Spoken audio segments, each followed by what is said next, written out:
दुर्गा शिवमहालक्ष्मी महागौरी च चण्डिका सर्वज्ञा सर्वलोकेशी सर्वकर्मफलप्रदा सर्वतीर्थमयी पुण्या देवयोनिरयोनिजा भूमिजा निर्गुणधारा शक्ति अनीश्वरी तदा निर्गुणा निरहङ्कारा सर्वगर्वविवर्धिनी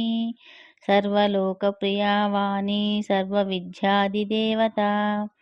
पार्वती देवमाता जावनीशविन्ध्यवासिनी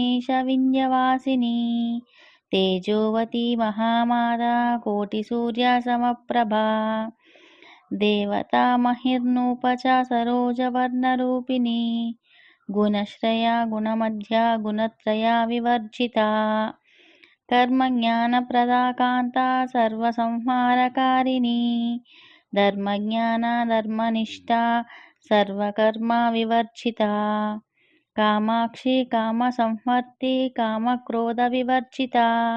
शाङ्करी शाम्भवी शान्ता चन्द्रसूर्याग्निलोचना सुजया जयभूमिष्ठा जाह्नवी जनपूजिता शास्त्रा शास्त्रमया नित्या शुभा चन्द्रार्तमस्तका भारती भ्रामरी कल्पकराळी कृष्णपिङ्गळा ब्राह्मी नारायणी रौद्री चन्द्रमृता परिवृता ज्येष्ठे धीरा महामाया जगद्दिष्टङ्कारिणी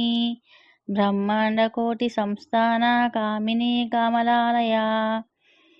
कात्यायिनी कालातीता कालसंहारकारिणी योगानिष्ठा योगगम्या योगज्ञेया तपस्विनी ज्ञानरूपा निराकारा भक्ताभीष्टफलप्रदा भूतात्मिका भूतमाता भूतेशा भूतधारिणी स्वधा नारी मज्जगता षडधारी विवर्धिनी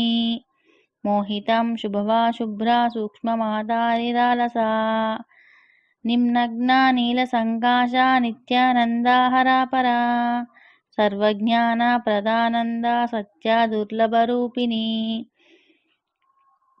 सरस्वती सर्वगता सर्वाभीष्टप्रदायिनी इति श्री दुर्गाष्टोत्तरशतनामस्तोत्रं सम्पूर्णम्।